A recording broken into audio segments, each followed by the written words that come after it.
extremely excited and honored to be brought in as part of the Global Unity Week, specifically on something that I'm so passionate about, with is technology, self-esteem, just how it's globally interacting with us from a mind, heart, and just societal level in all regards. I'm going to start by telling you a personal story because I think that it's important to understand like where this passion comes from, why we do the things that we do. And in my case, when I was a young child, I grew up very poor. I grew up in a family that my parents divorced before the age of 5. We had struggled definitely with homelessness and food, and a majority of what I ended up wearing to school often was my brother's clothing, or things that we could get from Goodwill or from friends as we went along the way. And I think that it's really important to understand that in those years and in those times, what impacted my self-esteem and what made me realize the value of what was important to one another was largely influenced by the world around me. It was the community, it was the people that were there, and it was what I was told as a young child, that the circle that I was with was enough. And until I interfaced in an educational setting, like at a school, where I would be teased or bullied or made fun of for holes in my shoes or dirty socks or mismatching socks. I was quite the eclectic child, I believe. Um, I generally grew up having a fairly strong level of self-confidence and self-esteem based on the fact that I was told I was enough. And the difference, I would say, growing up when I grew up and today is that I feel that children don't have the space to feel that their community and those people around them are what matters in their life. Because as we all know, there is this global community in technology that is such a gift. And it helps all of us, especially in this week and how we are today, connect with one another. The interconnection matters. But as a young child, my connection was what kids today call IRL, or in real life. I had teachers that would take me aside and ask me if I was okay. I had a specific assistant principal, which would bring me a second lunch he and his wife would make for me because he knew that I was struggling at home, and wanted to make sure I had enough food. And there was this inner depth of connection that I feel that today, in these 60 character tweets and things that we're putting out there that are so, I guess 120 characters, but they're very short in terms of like what it is that we interface and what we expect from one another. So what I see today in this global technology and what's influencing us and our self-esteem is whether or not we measure up with this larger global community of what we choose to allow into our lives by what we watch through social media, or what comes into our lives because of the algorithms that identify and pick for us. And I think that it's really important to understand that in these feeds, those things aren't necessarily what it is that we need to be watching.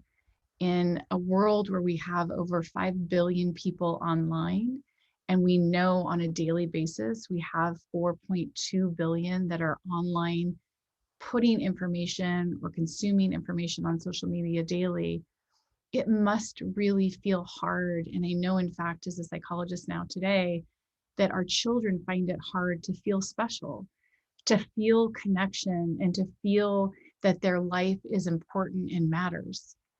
In fact, right now, the second leading cause of death in our world right now is the fact that we have teenagers that are committing suicide and taking their own lives. We have children who are struggling because what we see today, particularly post-pandemic, is that these children are actually being forced and thrust into these online communities because they need academics and they need information for themselves. But what they don't have is a social emotional depth of conversations with people that they know true to be authentically in their circle. It is not the same to get our self-esteem or self-confidence from somebody who's online. And so what I deal with on a daily basis as a psychologist are children that come into my office that focus themselves into this world of trying to be something that they're not, trying to put themselves into a world where they are trying to feel connected in the outside world when it's hard to find connection with 4.2 billion people online in a given world, where they're actually spending the time to listen to their messaging and to not judge them or treat them that they're not enough. So when I talk about technology and society and whether or not we've got self-esteem or self-confidence in a world, giving it back to us, it's not just our kids.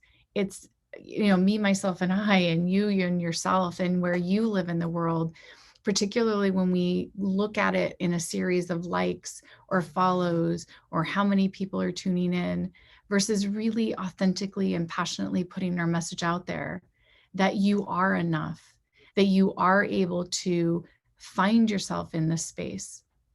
So take the story of one of my young children that I see in my practice who literally found himself into this environment where he was on, I'm not going to name the app, but he was on this app and he was connecting in this forum and he thought he had like what were friends in his life. And he convinced his parents, you know, being a great student and doing everything and like a good kid generally, he created this relationship with someone online, and this person lives 16 hours away from him. And his parents were like, if you want to take your spring break at 17 and go and connect with this person and meet them in real life, like, we support you, we know you'll be responsible. And so the journey begins, right? Like trying to find validation, trying to find authentic connection outside of this online world where we're trying to constantly test ourselves in the self-esteem, and jumps in the car and drives 16 hours to go and meet someone who, quite frankly, has created a server that had thousands of people on it, that literally this child was connecting and collecting as she was going through, and in creating these very surface level connections, which ultimately devastated the self-esteem and the self-confidence of my client.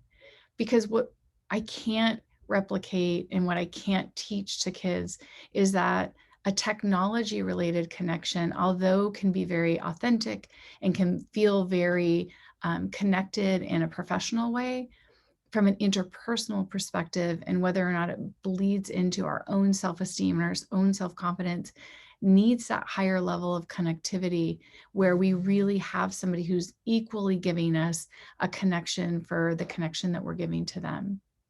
So just the personal aside of like why I do what I do and why I find technology is so important. We have statistically over 400% increase in elementary age children that have been put online due to COVID and due to the pandemic that we've recently been going through.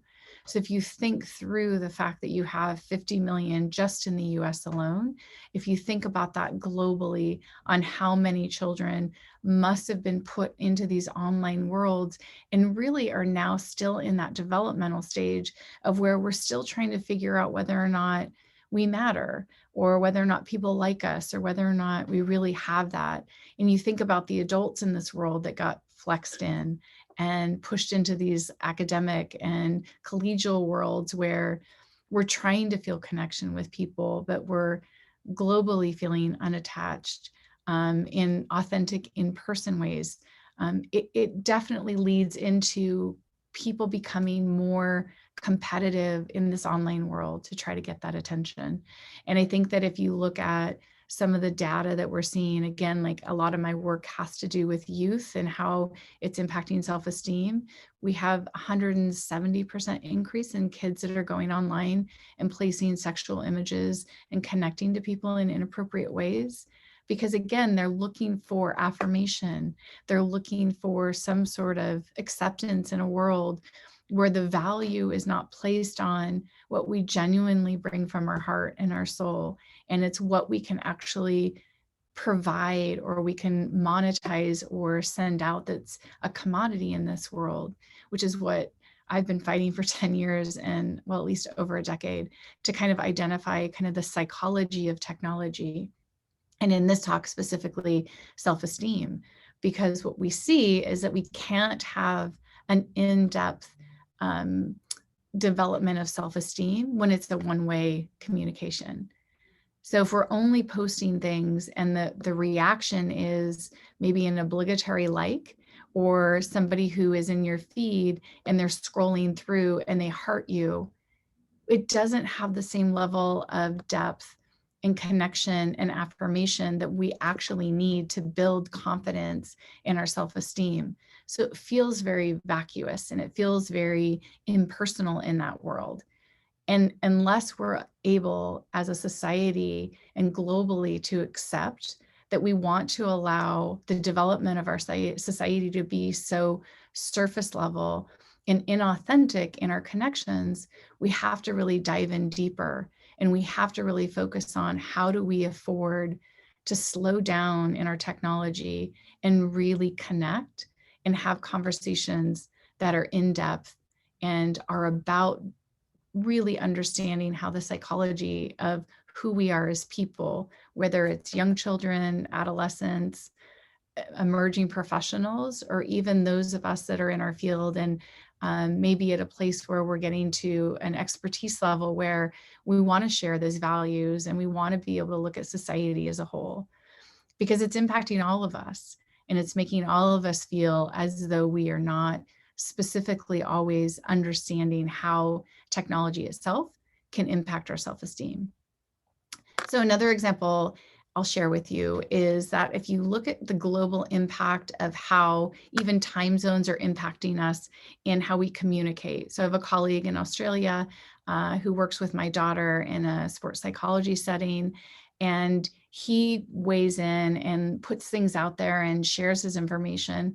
But in a global perspective of how we manage and deal with and communicate how to improve our self-esteem or our self-confidence and how we manage ourselves moving forward, we can globally go out there as a tool and take technology to help us with self-confidence and self-esteem, because we have so many experts and we have so many leaders that are able to and willing to put their information out there and willing to share that information. But we can't assume that that's in the same level of what we need in human interactions when we're developing interpersonal relationships, and whether or not our fortitude as an individual building relationships is good enough. We have to look at that as more of a situation where we're using technology in a beneficial way of building our self-esteem and confidence, because we're proactively setting up a system where we can actually do that. It's fundamentally why I have spent mostly the last 6 years like developing a program to help kids and developing the programs that social emotionally teach them about online safety and how do we manage ourselves online and how do we do that. But as a society, we have to be willing to put in the effort and energy to understand why it's so important. We have to understand that kids will seek out that information. They will learn from that information if it's a tool. But if we expect that our children are out there and they're managing themselves in this online world where they're actually going out there and interacting with the world on these social media platforms, and we assume that that's enough and that that's going to build their self-esteem and build their confidence in the general world to believe that they can affect change and create a passionate difference in their world, I think that we have to really seriously think about whether or not we're realistically looking at what these apps and the algorithms do for children, because they inauthentically and artificially give children confidence in the things that they're posting. They give them the sense that everything that they say and they do online can lead to infamy and creating a level of fame or standing in society, when in reality, they're just putting out their content that is either gratuitously or looked at in a way that is a consumable for society. And in the scope of things, and again, I bring up the number of the world and global consumption of online worlds of like 5 billion people online with 4.2 every day going on, which is increasing exponentially as we continue to connect over the digital divide and get people connected online. How are we doing that in a way that allows them to feel special, allows all of us to have a voice in this world, specifically what World Unity Week is about, where we're actually in a global environment where we're trying to allow people to understand that their messaging matters, and that what we do in this world, as long as we're willing to understand that we're putting out information in a way that is thoughtful, compassionate, and in a presence for society to consume in a way that they can better themselves, then we're in a space where, as a world, we're coming together and we're unifying against the concept that technology should be the driver and that people shouldn't be. We have to realign, and we have to put our hearts and our minds and our souls back into this algorithm, and not be so passive at allowing it to take over and assume that what we say and what we do in this world is something that doesn't matter.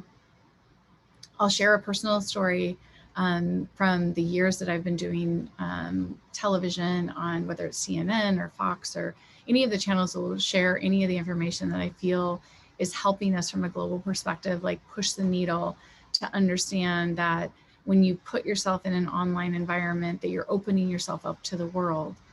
That I very quickly was going into a situation where my background working with the FBI and as a profiling visiting scholar, I was working in child abduction and serial killer cases at the time, which was really, really emotionally traumatic for me. And so working in this profiling unit, like I learned a lot of skill sets, and I learned and had doors open for me, which is, you know, just a grace in and of itself.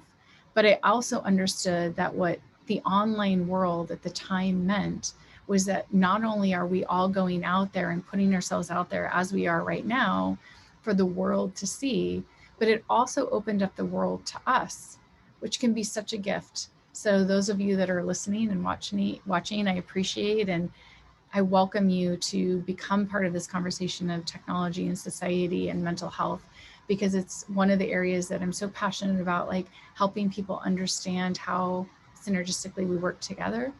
But in this scenario, I put myself out there and was sharing in one of the awful situations of a serial or mass murder that had occurred with a shooting. And I was continually requested and asked to comment on the situation about guns and gun violence and what they were saying. And I absolutely refused and stated, until we put human nature, mental health, and why this is occurring on a continual basis at the forefront, I am not going to jump into this world that's politicized. I want you to bring up the fact that mental health and how we help people from an emotional standpoint, and how they are pushed down these areas and these algorithms to become these people that are willing to go out and put other people's lives on the line. That has to be the priority in our lives. And it was very probably more succinct when I was doing media on the issue. But what I found at that time when I was talking on this issue was really dealing with the situation where I started getting attacked online to the point where I had multiple death threats against myself and my family, because people wanted to align one way or the other on the fact that I wouldn't take a stand. And it really opened up, having small children, myself having 2 children, that we really have a lot of work to do on a global perspective on how we understand that 20% of our population, if not 25% of our population, struggle in the area of mental health. There are people that may come out and say that they're depressed, and they may seek those for answers online on how to make themselves feel better and how to get their self-esteem elevated in those situations. But what we need to understand as a community is that there's 7 different types of depression. There's a lot of different variation on how people feel depressed. There's a lot of different variation on whether or not that person may or may not get better with or without medication. And we have to be willing to slow down and figure out ways to address how people feel their optimum online, offline, and how do we use technology as a tool to help people in these areas. It's been my passion to find those ways to start with younger children, because I feel like we have a better listening audience the younger we can get to those children. But I work with all age groups, even those that are in their senior years, trying to identify where their voice is in this global community online? How do they feel value? How do they find self-esteem in a world that feels like it's left them behind? How do you continually feel like you can slow down in your personal life to give someone that's in their 70s or 80s the time that they need to share a story about their childhood, when we feel like every minute of our lives, because we're going at such a fast pace in our lives, matters? And so we have to be willing to understand that everything in our life as we go through our time matters. And technology, in and of itself, is going to impact all of these developmental stages. It's going to be the differential between whether or not we feel good about ourselves or we don't feel good about ourselves. And it is going to open the door. There's nothing that we can do about it, to others to come through and have their statement and be able to share their moment. So I'd bring you back to the story of when I was a child, and I was a very young 6-year-old, but a very old soul, I think, my whole life. And I remember walking into a soup kitchen, and my mother said to me, Lisa, you can have whatever you want. They're going to put it on your tray. You can eat anything that they give you. It's safe. And she said, but I just don't want you to have a conversation with anyone. And of course, as defiant as I was, I walked up and I got my food and I sat down, and I sat across from a man, at the time, obviously a homeless person. And I said to him, hi, my name's Lisa, and this is my mom, Leanna. And I got kicked very hard under the table. And I remember thinking in that moment, just because they're in the situation, we're in this together. And I remember thinking, like, these moments matter to me because they made me who I was. I remember thinking, I had no business going to college. I had no business going to graduate school. I went to a law psychology program. I got a J.D. and a Ph.D. all within, I graduated and finished my 6 years in 4. Not because I'm smarter than anyone else, but because I knew it mattered. And it's because I had these moments in my life of struggle. And I had these moments in my life where I knew that people, whether they were homeless, whether they were educated, whether or not they were somebody that I felt like in my life could give me something back that I needed, these people showed up for me. And I feel that in this talk, and in the TED Talk I did recently about self-esteem, it's really about showing up for people. We can do this in an online center. We can do this in a global perspective if we figure out how that we intimately and emotionally can connect with people in a way that gives them affirmation, it makes them matter, that we don't tell them that the rules are that you're not allowed to talk to these people or those people, but we definitely have guidance on maybe who's safe and who's not safe. Or maybe we understand, like, in these environments, these are the things that we can take away from it, and these are the things that we can pull from it. Children are going to continually to push those boundaries. Adolescents, college students, professionals like myself push the boundary all the time. I say things all the time still, even though my mom isn't with me anymore. I hear her every time I do something, and I think, I probably shouldn't have said that out loud. That should have been your inside voice, which is what she told me my whole life. But I feel like we're not going to push the needle from an emotional perspective if we don't recognize the fact that this global online technology world is impacting us little by little, day by day, on a daily perspective, when we're putting some information out there and we're getting judged or affirmed for it. We have to be able to disconnect that, and we have to really build into our messaging.